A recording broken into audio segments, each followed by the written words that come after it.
Item of business today is a statement by Nicola Sturgeon on Brexit and Scotland's future. The First Minister will take questions at the end of her statement, and I would encourage all members who wish to ask a question to press their request to speak buttons. And I call on the First Minister. Presiding Officer, before I make my statement, and with your permission, I would like to extend my heartfelt condolences to the family and friends of journalist Lyra McKee, who was killed in Northern Ireland last week and whose funeral is taking place just now. I didn't know Lyra, but everything I have read by her and about her makes me wish I had. Talented, passionate, courageous, she was a symbol of hope for Northern Ireland's future.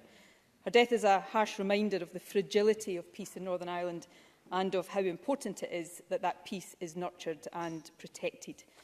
I would also like to express my shock and sadness at the horrific attacks in Sri Lanka on Sunday. Senseless loss of life on such a scale is difficult for any of us to comprehend, and my heartfelt condolences go to the bereaved and injured, including, of course, the British citizens so tragically affected. To launch indiscriminate attacks on innocent people as they attended Easter services or enjoyed a holiday is barbaric beyond words. Christian churches like mosques, synagogues and all places of worship should be sanctuaries of peace and safety. As we condemn unreservedly these acts of terrorism, we must again express our determination that hatred and violence will be defeated by love, compassion and by our common humanity. Presiding Officer, my statement today will consider the implications for Scotland of recent Brexit developments. As members know, 2 weeks ago, the European Council extended the UK's membership of the EU until the 31st of October, with a right for the UK to leave earlier if the House of Commons agrees terms of withdrawal. The extension granted by the EU rescued us from the nightmare scenario of a no-deal Brexit on the 12th of April. As a result, I can advise Parliament that the Scottish Government has, for the time being, scaled down our no-deal planning. My thanks go to all those across government and the public sector who have worked so hard to make sure Scotland is as ready as we can be for what would be a catastrophic outcome. However, I also want to express my regret and anger at the money and effort that has been spent preparing for an outcome that the UK Government should have ruled out. As things stand, if an agreed way forward is not found quickly, the risk of no deal will rise again as we approach the October deadline, with the potential for yet more money, time and effort to be wasted. The UK Government could remove this risk now by making clear that if the only alternative is a no-deal exit, it will choose to revoke Article 50 instead, and I hope members across the Chamber will join me today in calling on the UK Government to do exactly that. However, the extension afforded by the EU presents the UK with an opportunity to find a positive way forward and an opportunity for me to update Parliament about the implications for Scotland. The view of the Scottish Government is that the best way to break the deadlock for the UK is to put the issue back to the people with an option to remain in the EU. The Euro elections will also give voters a chance to back a party like the SNP that wants to keep Scotland in the European Union. Of course, almost 3 years on from the referendum in 2016, it is impossible to predict with certainty what will happen next. The UK might still leave the EU before October, it might leave in October, it might seek another extension, or it might not leave at all. This chaos was not an inevitable consequence of the vote to leave the EU. It is down to a toxic combination of dishonesty and incompetence. Those who campaigned for leave in 2016 failed to set out what Brexit would mean in reality. To the extent that they made any attempt at all, they misled people. The UK Government triggered Article 50 before it had answered that question. The Prime Minister then boxed herself in with a series of self-defeating and contradictory red lines. Instead of trying to build consensus across Parliament or country, she claimed the right to interpret the result in the most hardline way possible. As a consequence, those who voted to remain question the legitimacy of the whole process. Those who voted leave feel with justification that promises made to them have been broken and faith in democracy has been damaged. Throughout all of this, the Scottish Government and our party colleagues at Westminster have worked tirelessly to help find the best way forward for all of the UK. Whatever Scotland's constitutional status in future, it will always be in our interest for all of us on these islands to have the closest possible relationship with the EU. So we proposed the compromise option of single market and customs union membership. We back a public vote to break the deadlock, even though that offers no guarantee that Scotland won't be outvoted all over again. And we're working with others in an effort to remove the risk of a no-deal Brexit. In fact, we have done everything possible to help avert the Brexit crisis for the whole UK. And, Presiding Officer, we will continue to do so. But we must also consider the best way forward for Scotland in the event that the UK does leave the European Union. And to ensure that all options remain open to us, the time to do that is now. Of course, as we do so, we must learn the lessons of the Brexit mess. Whether we like it or not, the continued lack of clarity around Brexit has implications for Scotland's decision-making, a point I will return to later. But there is surely one point of clarity that has emerged over the past 3 years, even for the most ardent opponent of Scottish independence. The Westminster system of government simply does not serve Scotland's interests.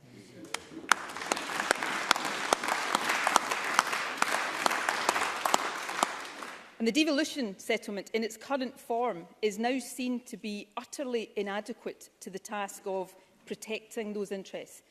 In other words, the status quo is broken. Scotland's 62% vote to remain in the EU counted for nothing. Far from being an equal partner at Westminster, Scotland's voice is listened to only if it chimes with the UK majority. If it doesn't, we are outvoted and ignored. The Scottish Government's efforts to find a compromise that might mitigate the damage to our economy fell on deaf ears. Cross-party votes of this Parliament have been disregarded time and time again.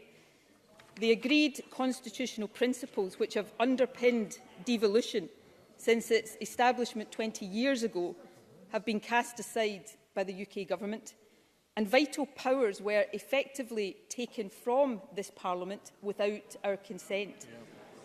Even our financial settlement, which already leaves us vulnerable to austerity with too few levers of our own, was openly breached with the UK Government's bribe to the DUP. There is, Presiding Officer, no denying that Brexit has exposed a deep democratic deficit at the heart of how Scotland is governed. And whatever our different views on independence, it should persuade all of us in this chamber that we need a more solid foundation on which to build our future as a country. The consequences of inaction would be severe. If we are unable to stop or even mitigate Brexit, we will find it harder to export our goods and services across the single market. Scotland will become less attractive to inward investors, a risk that will be compounded if the Northern Ireland backstop takes effect. The result will be fewer jobs and an economy that is smaller than it should be.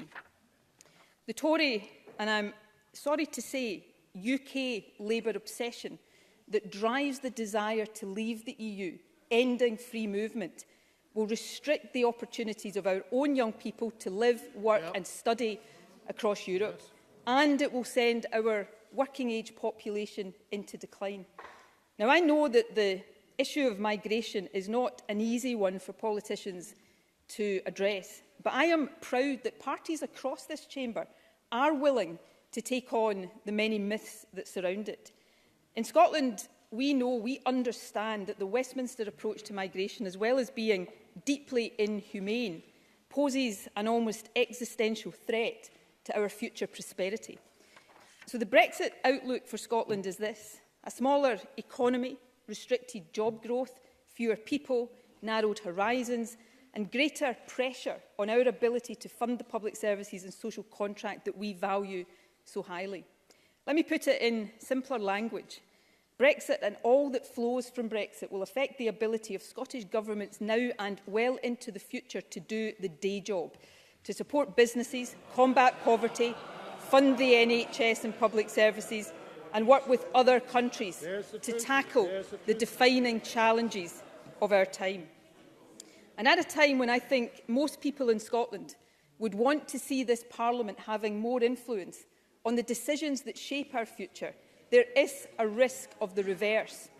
As the UK scrambles to do trade deals with Donald Trump or whoever, the inclination to impose uniformity, even in devolved areas, will lead to more Westminster centralisation. It is my judgment now that for the first time in 20 years, there is a risk of devolution going backwards. Not through blatant wholesale removal of powers, although on recent experience more of that can't be ruled out, but by an increasing use of Westminster's powers to override the decisions of this Parliament and constrain devolved decision-making. So the question, Presiding Officer, that confronts all of us now is this one. If the status quo is not fit for purpose, and I know even some of the most committed believers in the Union find it hard to argue that it is, how do we fix that? And can we do so in a way that maximises consensus rather than amplifying our differences? These are not easy challenges, but those of us who sit in this chamber, all of us who sit in this chamber are elected to represent the national interest. We have a duty to rise to that challenge, to stand in each other's shoes and find a way forward. No one expects any of us to abandon deeply held beliefs. Just as Labour and Tory MSPs will continue to believe that remaining in the Union is the right option for Scotland, I will argue that independence offers the best future. That case for independence is even stronger now, given the profound changes that have taken place in the UK since 2014. In that time, we have seen the limits of Scotland's influence within the UK, and in sharp contrast to that, the power independent nations have as members of the EU. While Scotland's interests have been ignored by Westminster, independent Ireland's have been protected by the EU. And of the 27 independent countries that decided the UK's future at the EU Council 2 weeks ago, around a dozen are smaller than or similar in size to Scotland. Many of these countries are also more prosperous than Scotland. With all of our assets and talents, Scotland should be a thriving and driving force within Europe. Instead, we face being forced to the margins, sidelined within a UK that is itself increasingly sidelined on the international stage. Independence, by contrast, would allow us to protect our place in Europe. It would enable us to nurture our most important relationships, those with the other countries of the British Isles, on the basis of equality. And it would mean that decisions against our will and contrary to our interests cannot be imposed on us by Westminster. It would put our future into our own hands, with the decisions that shape our future and determine our relationship with other countries taken here in our own Parliament. That is the essence of independence. So let me turn then to the issue of when I think people in Scotland should be offered a new choice of independence. My party was elected with a mandate to offer that choice within this parliamentary term, should Scotland be taken out of the EU against our will. There is also a majority in this chamber for that position, and polling evidence suggests that a majority in Scotland want a choice on independence, though opinions vary on timing. There are some who would like to see a very early referendum. Others want that choice to be much later. My job as First Minister is to reach a judgment, not simply in my party's interest, but in the national interest. In doing so, a key priority is ensuring that we learn the lessons of Brexit. To rush into an immediate decision before a Brexit path has been determined would not allow for an informed choice to be made. However, if we are to safeguard Scotland's interests, we cannot wait indefinitely. That is why I consider that a choice between Brexit and a future for Scotland as an independent European nation should be offered in the lifetime of this Parliament. If Scotland is taken out of the EU, the option of a referendum on independence within that timescale must be open to us. That would be our route to avoiding the worst of the damage Brexit will do. Of course, that intention does not mean that we should cease trying to build as much agreement on the best way forward as we can, nor should we cease our efforts to avoid any Brexit at all.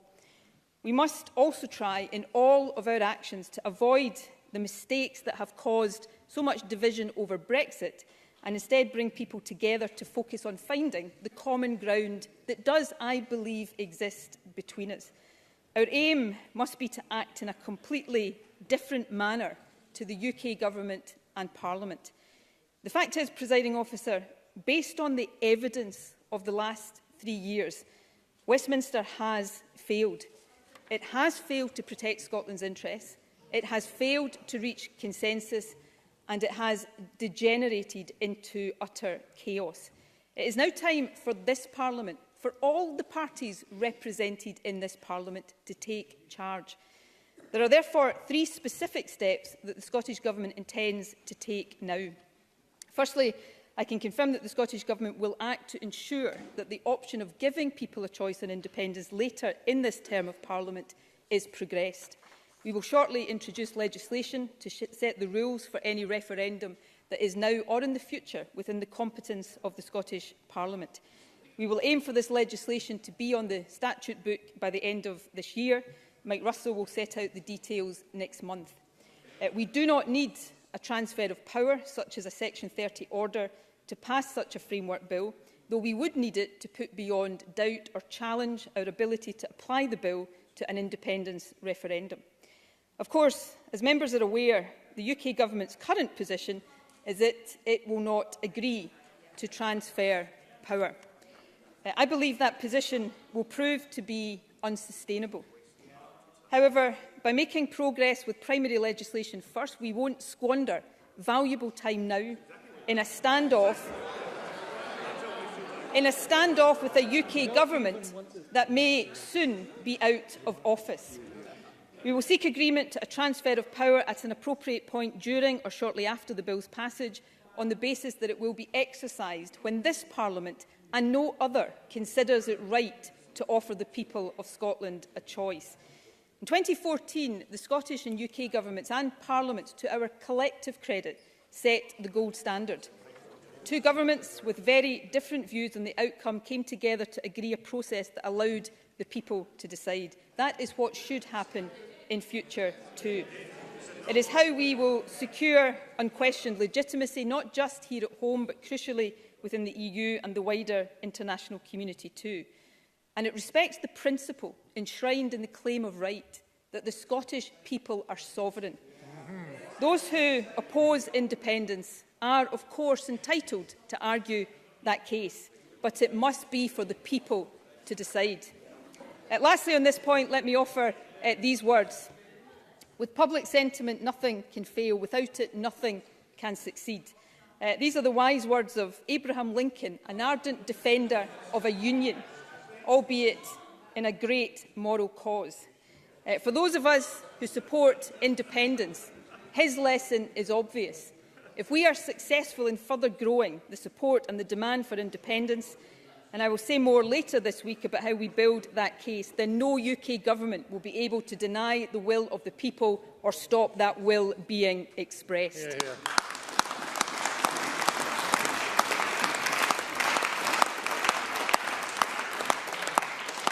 Presiding Officer, let me now turn to 2 parallel processes I want to outline today. The first is directed to the parties in this chamber who do not support independence. I may not, as you may have noticed, agree with that view, but I do respect that view. However, what I hope we might all agree on after these past 3 years is that serious change is needed. So to those who believe that independence is not the right change for Scotland, I say this: bring forward your own proposals to equip our Parliament with the powers we need to better protect and advance our interests. For example, more powers to boost trade and strengthen our economy, more powers to tackle poverty and inequality, powers to protect the public finances that our NHS and public services rely on, powers that will allow us to grow our population, powers that will give us a stronger voice in the UK, enable us to determine our own future and better protect our interests here at home and internationally. I welcome, for example, the recent signals from the Scottish Labour Party that they now support the devolution of employment law. This Parliament was almost unanimous in opposing the Brexit power grab, and I know that many share our deep concerns on migration and recognise that we do not currently have the tools to solve this problem. So perhaps, Presiding Officer, there is already more common ground than we like to admit there is, a starting point that we can build and expand upon. The fact that we do not agree on Scotland's ultimate destination should not stop us travelling together as far as we can. I have therefore asked Mike Russell to explore with other parties, perhaps with the help of a respected and independent individual who could broker such discussions, areas of agreement on constitutional and procedural change, and also take the views of stakeholders about such issues. I will write to party leaders today, and Mike Russell will be in touch with their nominated representatives thereafter to consider how these discussions might be progressed. And this should be an exercise, if parties can find it within themselves to do so. It should be an exercise that doesn't start with the fixed positions of any of us, but one that considers openly the challenges Scotland faces and what solutions might help us to address them. If serious and substantial proposals emerge, this Parliament could then present them to the UK Government in a unified and united way. If other parties are willing, I give an assurance today that the Scottish Government will engage fully and in good faith. Presiding Officer, the last aspect of my statement today is also about how we confront the change our country needs, but in a way that does try to build agreement. None of us can fail to be concerned about the polarisation of political debate caused by the Brexit experience. The answer, though, cannot be to ignore or to suppress the differing views about the best future for our country. However, we should try to find ways of debating our choices respectfully and in a way that seeks maximum areas of agreement. We should lay a foundation that allows us to move forward together, whatever decisions we ultimately arrive at. I have been struck recently by the Irish example of a citizens' assembly to help find consensus on issues where people have sharply divided opinions. Of course, the circumstances here are different, as are the issues under consideration. But the principle is a sound one, and I believe we should make use of it. So I can confirm that the Scottish Government will establish a citizens' assembly. It will bring together a representative cross-section of Scotland with an independent chair and be tasked with considering, in broad terms, the following issues. What kind of country are we seeking to build? How can we best overcome the challenges we face, including those arising from Brexit? And what further work should be carried out to give people the detail they need to make informed choices about the future of the country? Again, Mike Russell will set out more details shortly and seek views from other parties on the operation and remit. Presiding Officer, Brexit was not the choice of this Parliament, nor was it the choice of our country. As I said at the outset, the immediate opportunity we now have is to help stop Brexit for the whole UK, and we should seize that opportunity, and my party will certainly seek to do so. But if that cannot be achieved, dealing with the consequences of Brexit and facing up to its challenges will be unavoidable. I am aware that the debates that flow from that will provoke differences of opinion. I believe that the case for independence is now stronger than ever, and I will make that case. And as I have set out today, I will also do all in my power to protect Scotland's right to choose. To do anything less would risk consigning the next generation to the damage of Westminster decisions that are not in. Open up space for us to come together and find areas of agreement, as mature politicians should do. And in so doing, try to set an example of constructive outward-looking and respectful debate. In recent times, we have seen in Westminster what happens when parties fail to work together, when leaders take a my way or the highway approach, and when so many red lines and inflexible preconditions are set that progress becomes impossible. Tensions rise and tempers fray. 20 years on from the establishment of this Parliament, I believe we can do better than that. Brexit makes change for Scotland inevitable, but our fellow citizens will judge us on how we lead debate on the best way forward and the efforts we make to come to a common mind about it. This place was established with the hope that it would be a new type of Parliament. I think we are, but we can improve it anew by the way in which we respond today to the challenges that lie before us. We can show that we have already begun to learn not just the lessons from Westminster's failure, but also those that Scotland has taught us as devolution has grown and strengthened. We can show that we are able to put the interests of the people first. So if others across this chamber are willing to move forward in that spirit, they will find in me an equally willing partner. But if all they have to offer the people of Scotland is a failed and a damaging status quo, then the process of change will pass them by and support for independence will continue to grow. Presiding Officer, it is time, in my view, to look to Scotland's future.